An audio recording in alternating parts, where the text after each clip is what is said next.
The following contest is a steel cage match. Making his way to the ring from out of this world. There is an absolutely big fight feel in the arena tonight for this one. Yeah, and judging from the vibe here currently, it seems to me like this is the one this sold-out crowd came to see.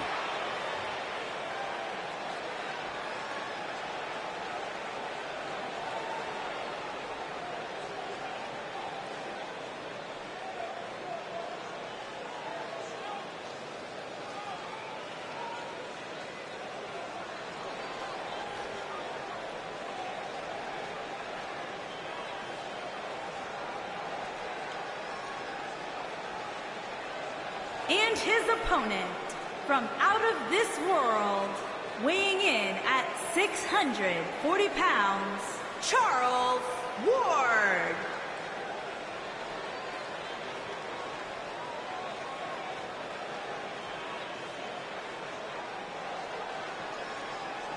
A big fight feel inside the arena right now for this steel cage match. And keep in mind that that cage is not just here to keep these two inside the ring. As we've seen countless times in the past, it can also be used as a cold and incredibly unforgiving weapon.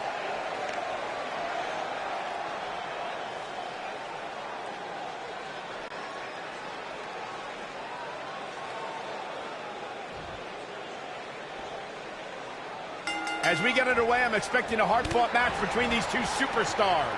The first one to make a mistake could fail. Ooh, harsh impact.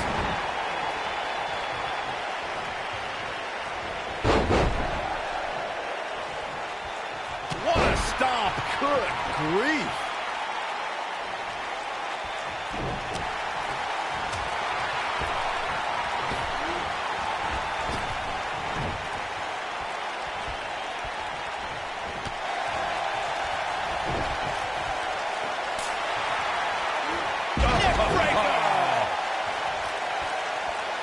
Drop. Jeez.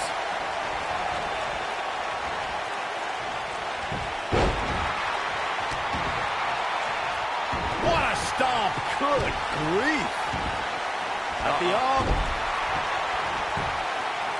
Look at this. Plenty of fight left. So resourceful.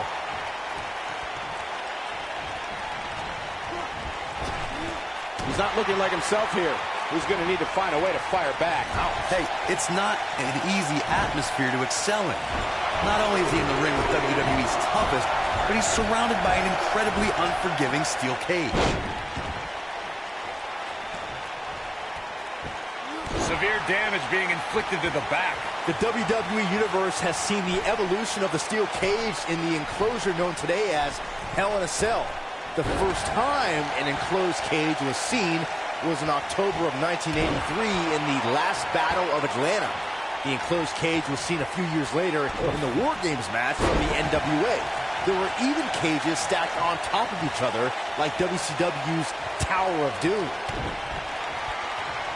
Here comes the setup, double underhook. Ooh, right in the face, destroyed. I think this is the beginning of the end, Michael. All right, when we talk about the progression of steel cage matches and the type of structures that have been spawned from them, I need to point out that some cages have been electrified. One was made from bamboo in the form of a Punjabi prison match.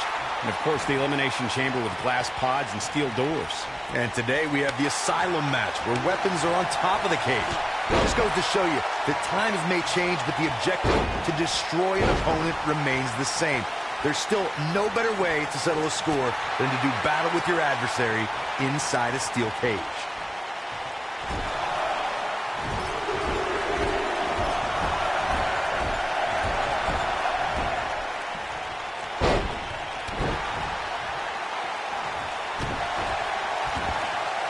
Oh, my goodness, crushing it.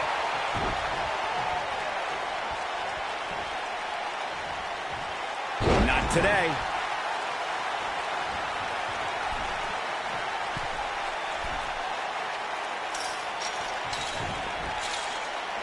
The best way to describe combatants clashing inside a steel cage is its battle of attrition.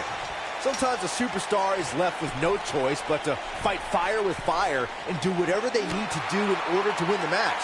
And sometimes it comes down to a superstar doing whatever they need to do in order to survive. This might be it. Oh, my. Byron, you touched on this earlier, but it's so important for a superstar to accept that there's nowhere to run and nowhere to hide in a steel cage match. That the conflict will be resolved within the 15-foot-high steel walls that surround the ring. And that losing a cage match can mean much more than a mark in the loss column. For some, it has meant the end of their career. It's difficult to describe the damage that can be done to a superstar who competes in a steel cage match. We see the physical harm, but we don't see the psychological effects from being inside the cage. Make no mistake about it, Michael. The steel cage truly represents survival of the fittest.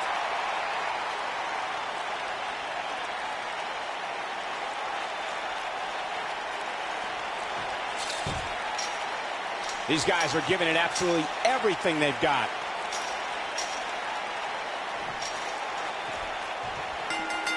This steel cage match is in the books.